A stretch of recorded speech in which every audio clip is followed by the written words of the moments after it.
तो जैसे कि आप सबको पता है कि अभी पूजा का फेस्टिवल चल रहा है, तो मैं और साहिल निकल पड़ा बाइक लेके, वो भी 50 रुपए का तेल डलवा के।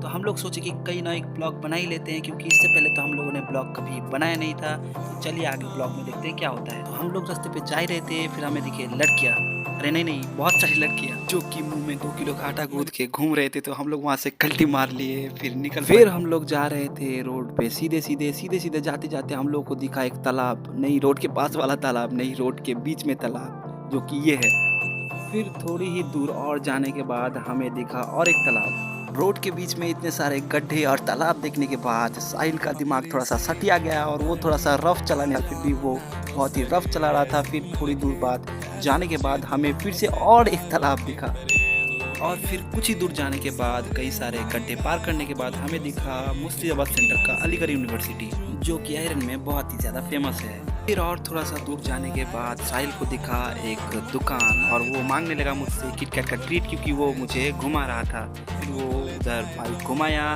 दुकान के अंदर गए, दुकानदार वाले अंकल से किटकैट मांगा, पर किटकैट अवेलेबल नहीं था, तो हम लोग पर्क खरीद लिए।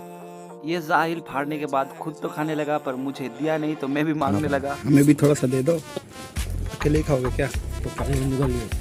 फिर हम वहाँ से निकल पड़े डायरेक्ट घर की तरफ। घर की तरफ जाते जाते अचानक हमारे सामने एक गाय आ गया, जो हटने का नाम ही नहीं ले रहा था। हम वहाँ से किसी तरह बच के निकल गए।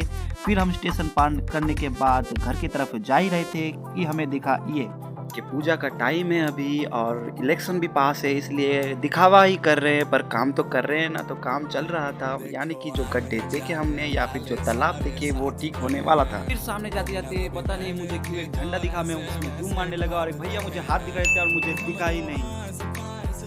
फिर एनएच में उठने के बाद जैसे कि सबको चुल मचता है, साहिल को भी चुल मची, ओवर स्पीडिंग स्टार्ट, और फिर उसको इन दोनों डंपर के बीच में से ही निकालना था, उसने निकाला। फिर ओवर स्पीडिंग करने के बाद हम बैक करने के बाद घर की तरफ जा ही रहे थे, उसे फिर से दिखा 2 डंपर। उसने इरादा किया कि उन 2 डंपर के बीच में से लेके जाऊंगा, पर वहीं उसकी फट गई, तो वो साइड से निकाल के घर की तरफ निकल पड़े। हमरी से आ जाओ ना तो सही, ऐसी मन की सच्ची तुम सितारों की तरह।